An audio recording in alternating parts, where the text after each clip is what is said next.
Why are community groups so important?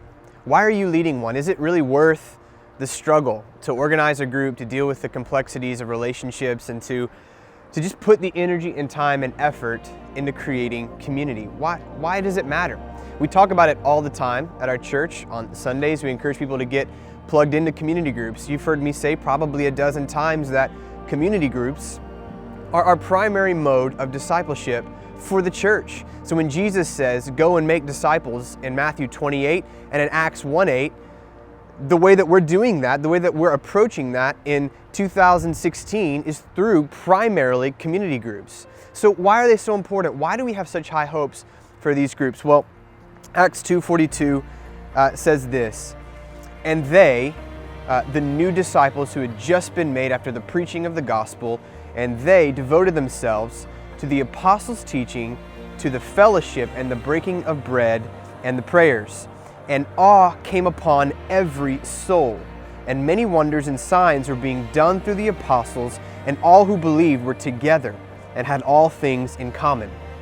And they were selling their possessions and belongings and distributing the proceeds to all as any had need.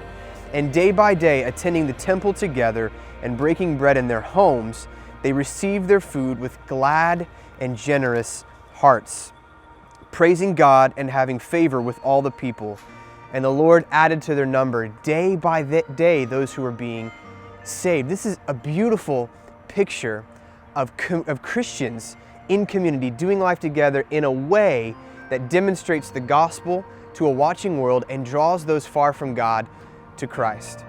Now, this is what our community groups are all about. We believe that we have the greatest shot at pursuing Acts 2:42 through 47 community in smaller groups. As our church has grown in size and Sunday morning attendance, it's nearly impossible to know and to be known and to really flesh out and live out these smaller communities that look like Acts 2:42 through 47 is impossible on a Sunday morning. And that's why we gather in our homes in informal spaces, making them sacred as we point each other to Christ. Now, this is our goal, this is our hope, that God would bring revival, awakening, would draw men and women to Himself, would ignite hearts to follow Him, to love Him, and to leave it all on the line for the sake and the name of Jesus. But this is going to happen through great struggle, great toil, and great difficulty. The rest of the New Testament helps us to understand the enemies of Acts 2:42 through 47 community. This is an ideal picture, and most of our communities aren't going to look like this, but this is the Bible's aim. This is our aim as a church, and we believe our greatest shot at this kind of transformative community happens through group life. And so in the month of March, we're going to spend some time as a group looking at the characteristics and the distinctives of Acts 2:42 through 47 community, what life together ought to look like, and maybe what it could look like in our context here in our city in 2016 and beyond.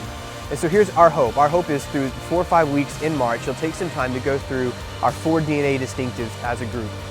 That you'll start to establish a language so that regardless of what group you come into, regardless of what the group makeup is, we're pursuing the same things. It takes on the flesh in the context of the people in the group and the study of the group, but regardless of the background and the makeup and the studying of the group, we hope that all of our groups would embody the same DNA, would learn to value what it means to be gospel-centered, authentic, missional, and multiplying. So we're asking all of our groups, and you as a group leader, to spend some time working through these 4 distinctives together. And we'll put together some discussion guides for you to wrestle with, to ask questions, and some specific application points. What are next steps? How do we begin to pursue these 4 distinctives and pray and just desperately ask the Lord that He would make our community groups reflect this Acts 2:42 through 47 community and our context today. So we love you, praying for you as you go on this journey, and we'll talk to you more soon.